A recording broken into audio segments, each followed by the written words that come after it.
C'est le matin. Tu ouvres les yeux dans ce nouveau monde qui est désormais le tien. Zora est restée collée à toi toute la nuit. Le collier qu'elle t'a placé au ras du cou te démange.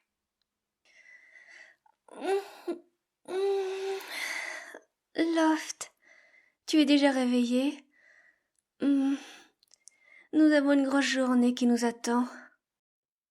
Elle soulève ta chemise et retire doucement la gaze posée sur ta marque.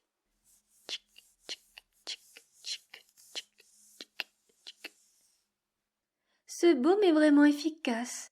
Tu n'as pratiquement plus de rougeur. As-tu encore des douleurs? Bien, bien. Je te mettrai un gel tout à l'heure qui protège les infections et t'apportera une sensation de fraîcheur. Oh, mais que vois-je? Tu as des rougeurs autour de ton collier. Zora se pince les lèvres. Elle semble gênée. Aurait-elle finalement un cœur? Se préoccupe-t-elle donc de ton sort? Ce collier n'est pas adapté pour toi, mais je n'ai pas le choix. Tant que je ne suis pas sûre que tu es un démon, tu le garderas. Elle t'attrape par le menton pour t'obliger à la regarder dans les yeux. Loft, es-tu un démon? Tout en secouant la tête, elle relâche son emprise. Ah, bien sûr que tu répondrais non. Ne fais pas cette tête-là. Je pourrais te l'enlever. Non, non, non. Ce n'est pas prudent. Tu attendras et puis c'est tout. Je t'achèterai un autre collier quand nous serons à la capitale. Sauf si j'apprends que tu es un démon. Dans ce cas, je te dépecerai moi-même pour vendre tes organes un par un. Je suis sûre qu'ils se vendront cher. Tu es une espèce rare, humain. Si tu n'es pas un démon, dans ce cas, nous te trouverons bien quelque chose de plus adapté. Il faudra peut-être faire du sur-mesure. Ah là là là là, je sens que tu vas me coûter encore de l'argent.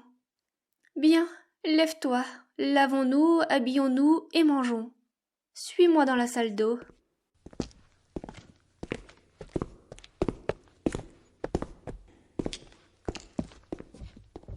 Tu la suis dans ce qu'il semble être une salle de bain. Elle te tend une bassine d'eau, un pain de savon et une serviette, puis s'assoit dans un coin, croise les jambes et te fixe du regard. Tu comptes te laver en gardant tes habits? Pourquoi je reste là? Pour être sûr que tu ne t'enfuis pas, pardi. Je te surveille, rien de plus. Tu es gêné? C'est ridicule, tu n'es qu'un animal. Fais-moi le plaisir de te laver, je ne veux pas qu'on se moque de moi parce que mon familier sent mauvais. Allons, déshabille-toi, maintenant. Tu n'as pas le choix, tu t'exécutes. Zora ne te quitte pas du regard, elle s'amuse de la situation. De toute évidence, elle se rince l'œil. Quand tu finis ta toilette, juste avant de remettre ta chemise, Zora te stoppe. Attends, je vais en profiter pour te mettre du gel sur ta marque. Elle se retourne pour prendre un petit flacon dans un placard. S'approche de toi et applique du bout des doigts le gel qui pénètre avec douceur sur ta peau. Tu sens une sensation de bien-être.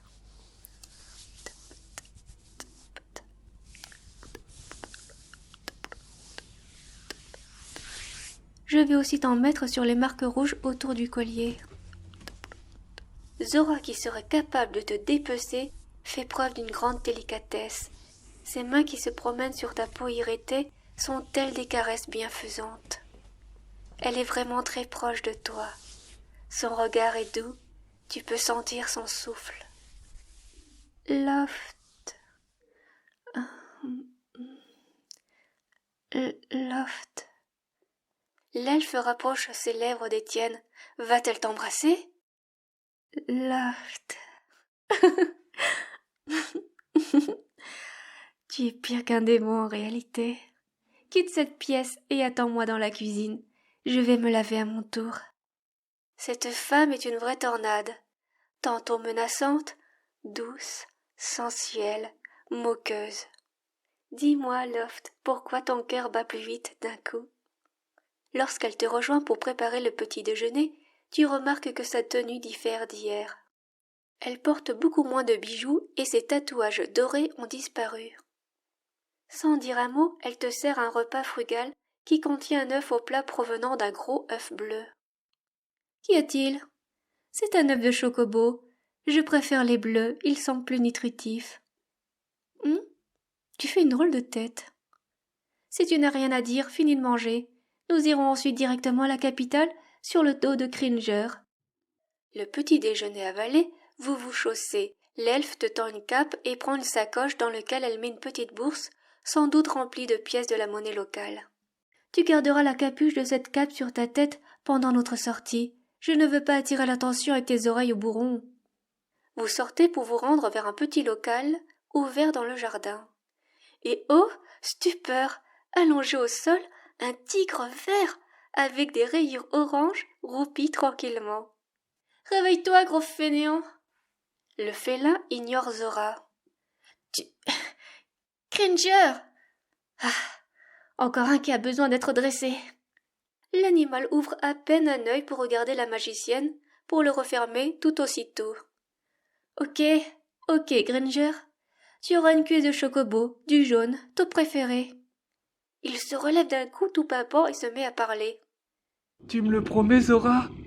« Oui, je te le promets, dès que nous serons à la capitale, je te prendrai une cuisse au marché. » « Et c'est qui, lui ?»« Mon nouveau familier, je l'ai invoqué hier. » Le tigre te tourne autour et te renifle. « Il sent bizarre. C'est quoi comme espèce ?»« Un humain. » »« Connais pas. » Loft, prends la selle rouge juste à ta droite et pose-la sur Gringer. Tu lui fais remarquer qu'il n'y a la place que pour une personne. Loft, ton monde doit être d'un ennui, c'est spectaculaire. Elle brandit sa baguette et incante une de ses fameuses formules. Ab uno ad duo ad tribus expandis. Sous tes yeux ébahis, la selle s'agrandit. Mets-toi derrière moi. Zora ramène ses longs cheveux sur le côté, prend tes bras pour les mettre autour de sa taille. Tiens-moi bien, je ne veux pas que tu tombes. En route, Gringer! Le tigre se met en route et adopte une course rythmée tout au long du chemin. Vous traversez d'abord une forêt aux arbres gigantesques, aussi grands que des séquoias. Mis à part cela, le reste de la végétation ressemble à ceux de ton monde. En sortant de ce territoire, tu peux apercevoir quelques maisons éparses ainsi que des champs. Le sentier que vous parcourez devient de plus en plus praticable, jusqu'à présenter des pavés parfaitement alignés et serrés entre eux au millimètre près. Au loin, tu peux apercevoir une tour qui s'élève avec triomphe vers le ciel. Nous y sommes presque d'ici 30 minutes. Nous serons à la capitale. Arrivé dans la cité, tu peux remarquer l'architecture étrange qui mêle le moderne avec l'antique. Tout est raffiné, harmonieux. Beaucoup d'elfes arpentent les rues, ainsi que des hybrides mi-animal, mi-humain. Certains elfes promènent leurs familiers au bout d'une laisse. Ce sont en général des créatures parfois étranges, parfois reconnaissables, animales rarement humanoïdes. Arrêtons-nous là, nous ferons le reste du chemin à pied. Tu vois la grande tour, Loft ? C'est là où nous allons. Je vous attends dans le parc des montures. N'oublie pas la cuisse que tu m'as promis, Zora. Je tiens toujours mes promesses, Gringer, tu devrais le savoir. Zora sort de sa sacoche une laisse et l'attache à l'anneau prévu à cet effet de ton collier. Quoi encore ? Je suis obligée de te tenir en laisse. Elle te pointe du doigt un panneau où l'on voit distinctement un elfe tenant en laisse un animal. Tu n'en crois pas tes yeux. Tu réalises enfin ce que tu es pour Zora et dans quel monde tu as atterri. Allons, ne suis mes pas, que je n'ai pas à te traîner. Vous voilà devant l'une des entrées de la grande tour. Elle se dirige avec toi vers un guichet et s'adresse à ce qui doit ressembler à une employée, devant un écran aussi fin qu'une feuille de papier, suspendue dans les airs. Bonjour, c'est pour une consultation aurique de familier. L'employé lui tend un papier. Bonjour, veuillez compléter le formulaire et patienter dans la salle d'attente F46. C'est juste derrière vous, à votre gauche. L'un de nos vétérinaires va bientôt vous recevoir. Vous êtes le numéro 101. Est-ce que cet employé était un robot ? Tu n'oses pas poser la question à Zora, elle risque encore de t'envoyer balader. Vous vous installez dans la salle d'attente, l'elfe tient sa baguette comme un stylo et complète le formulaire avec. Tu as l'impression d'être à la CAF ou même dans un hôpital. Et c'est toi le patient. Nom loft. Espèce humain. Enfin, je l'espère pour toi. Poids. Connais-tu ton poids? Ta taille? Ok. Le veto vérifiera ces données de toute façon. Ton âge? Quoi? Vraiment? Tu es si jeune. Tu devrais ressembler à un enfant à cet âge. J'espère que tu n'es pas aussi défectueux à ce niveau-là. Capacité magique? Aucune. Psychique? Aucune. Ton lieu de naissance? Hein? Je vais mettre autre monde, ça suffira. Propriétaire? Zora Tenebris Drayatalis. La magicienne tient son formulaire devant elle et souffle dessus. Le papier s'envole de lui-même vers l'écran du guichet pour se faire absorber par ce dernier. Une petite sonnette retentit de temps en temps et sur la porte d'en face un numéro apparaît en luminescence. Après quelques instants, votre numéro apparaît. Enfin, c'est à nous. Je n'aime vraiment pas attendre. Vous entrez dans une pièce assez grande. Des machines à l'aspect technologique côtoient des grimoires poussiéreux. Sur les murs, quelques rangées de LED illuminent les lieux, en plus de petites particules scintillantes qui circulent librement dans l'air. Il n'y a pas de fenêtres à proprement parler, mais des sortes de vitres teintées qui filtrent la lumière du dehors. Un imposant elfe aux longs cheveux blancs vous reçoit. Impossible de dire son âge, il se dégage de lui une certaine prestance. Il porte sur lui le poids des années, et pourtant son visage semble être celui d'un quarantenaire. Il demande à voix haute à lire les données du patient, tes données. Devant lui, des inscriptions lumineuses sorties de nulle part s'affichent. Il est choqué quand il lit le mot humain, et te demande de retirer ta cape sur le champ. Incroyable. Je n'avais pas vu d'humain depuis 800 ans. D'ailleurs, c'est le deuxième que je vois. Où avez-vous trouvé cette rareté? Je l'ai invoqué. Pardon? Je vais vite l'examiner de suite. Je n'ai pas été aussi enthousiaste depuis tellement longtemps. Le vétérinaire se penche sur toi. Retire ta chemise et tes chaussures. Ensuite, va te placer sur le pentacle au centre de la pièce. Le pentacle gravé au sol est d'une taille assez importante.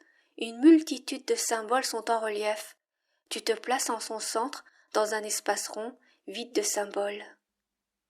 Évite de bouger, reste calme. Auric occultatione. Tu vois les différentes strates du pentacle qui s'allument à certains endroits. Un symbole en relief se détache et monte dans les airs à quelques centimètres du sol sous la forme d'un hologramme. L'elfe reste bouche bée. Stupéfiant. C'est un... Un quoi? Dites-moi qu'est-ce qu'il y a? Est-ce un démon? Quel est ce symbole?